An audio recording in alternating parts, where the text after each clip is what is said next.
E aí, pessoal, tudo certo? Mais um vídeo e episódio do podcast Descomplica Direito.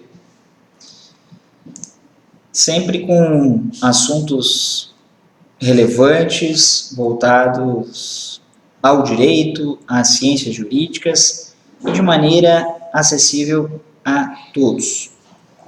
Pois bem, pessoal, texto oriundo lá do Conjur, a partir de decisão do STJ, e já digo para vocês o número do recurso especial, caso cível. Recurso especial 1601-614. Texto ofensivo publicado pela segunda vez gera indenização menor a cineasta. Esse é um caso específico. Nos termos do artigo 944 do Código Civil, a indenização mede-se pela extensão do dano. Por isso, o fato de uma empresa jornalística publicar pela segunda vez um texto já considerado, no caso anteriormente, ofensivo pelo Poder Judiciário, não necessariamente significa que a reincidência deva gerar uma indenização ainda maior.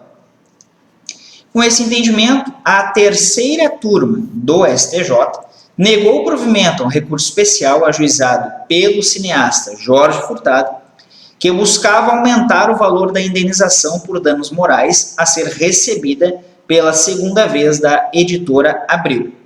O caso trata de determinado texto publicado lá no ano de 2005 pelo jornalista Diogo Mainardi, na revista Veja, que narra como Jorge Furtado supostamente conduziria o financiamento de seus projetos cinematográficos de forma irregular, com possível prejuízo ao erário público.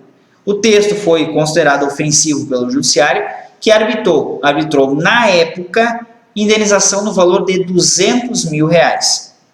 Em 2011, o texto foi republicado no blog do jornalista Reinaldo Azevedo, hospedado no site da mesma revista Veja, mas sem o parágrafo que trazia a parte mais ofensiva ao cineasta.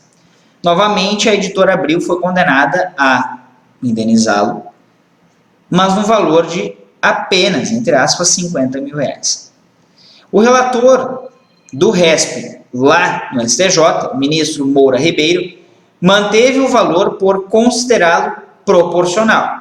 Além da supressão de parte do texto, ele chamou a atenção para o tempo que decorreu entre as publicações, 7 anos. 7 anos. E também o fato de ela ter ocorrido em um blog, o que sugere que não alcançou o mesmo número de leitores, nem teve a mesma repercussão. Além disso, avisou que o fato de a editora publicar pela segunda vez um texto já considerado ofensivo, por si só, não pode justificar o aumento da indenização. A reincidência, conforme destacou o relator, muito embora evidencie uma maior reprovabilidade da editora, não está diretamente relacionada ao dano sofrido pelo cineasta. O prejuízo moral experimentado, vale dizer, adveio da publicação injuriosa em si mesma, e não por ela ter sido republicada ou novamente publicada pela terceira, quarta, quinta vez. E não a maior ou a menor censura que possa fazer a opção editorial de repetir uma publicação sabidamente injuriosa, destacou o relator. O artigo 944 do Código Civil Brasileiro define que a indenização é medida pela extensão do dano. E o parágrafo 1º desse artigo diz que apenas e excepcionalmente o juiz poderá levar em consideração a culpabilidade do agente, em caso, evidentemente, de ilícito civil. Tá? Não é nada crime, aqui nesse caso é civil. Mesmo assim, para reduzir equitativamente o valor da indenização, jamais para aumentá-lo. Então, para ser reduzido o valor indenizatório arbitrado. e não para aumentar, concluiu o ministro. A decisão em si é bem interessante também, porque, claro, traz todo esse foco, e na emenda o seguinte: recurso especial, ação indenizatória, publicação de matéria jornalística, ofensa à honra, discussão quanto ao valor fixado a título de compensação pelos danos morais sofridos, alegação de ofensa ao artigo 927 do Código Civil Brasileiro, dispositivo legal impertinente. Cita a súmula 284 do STF, montante fixado com atenção aos princípios da razoabilidade e proporcionalidade. Recurso especial não conhecido. O que é interessante também destacar aqui? Primeiro, é claro, os anos em que se trata tanto o primeiro caso quanto o segundo. 2005 e 2011. Em 2011 já tínhamos as redes sociais digitais, Facebook? Sim. Instagram? Que mais? Twitter? Não tínhamos WhatsApp.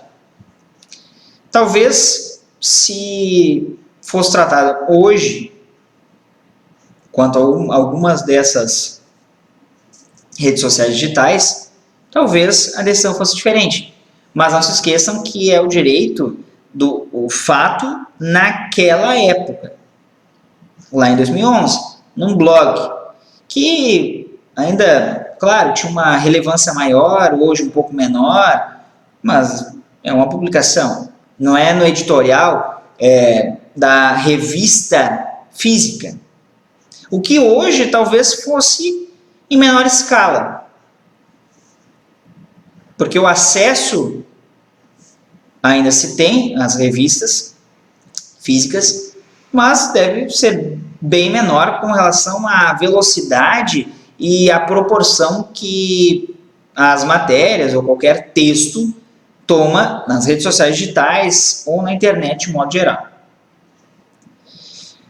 Outro ponto que merece destaque é que não é o cometimento novamente que vai aumentar o valor a ser indenizado.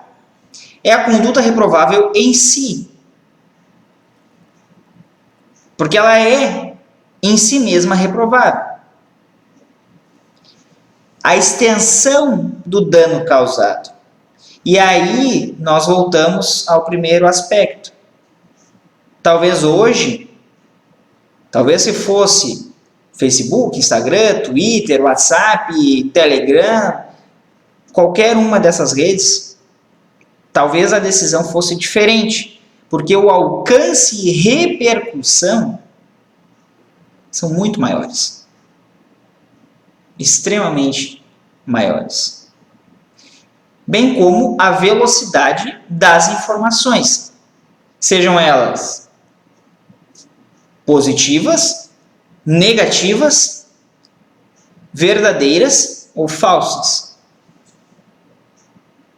Porém, fica aí a decisão nos autos do RESP 160-1614, oriundo aqui do Rio Grande do Sul, julgado no STJ, agora no final do mês de março de 2021, pela terceira turma do STJ. Fiquem atentos para novos vídeos, se inscrevam no canal, ativem o sino para notificações de novos vídeos e dos conteúdos aqui publicados. Não se esqueçam também de nos seguir lá no Instagram, @descomplicadireito01, e também no podcast lá no Spotify. A todos, um abraço e até mais.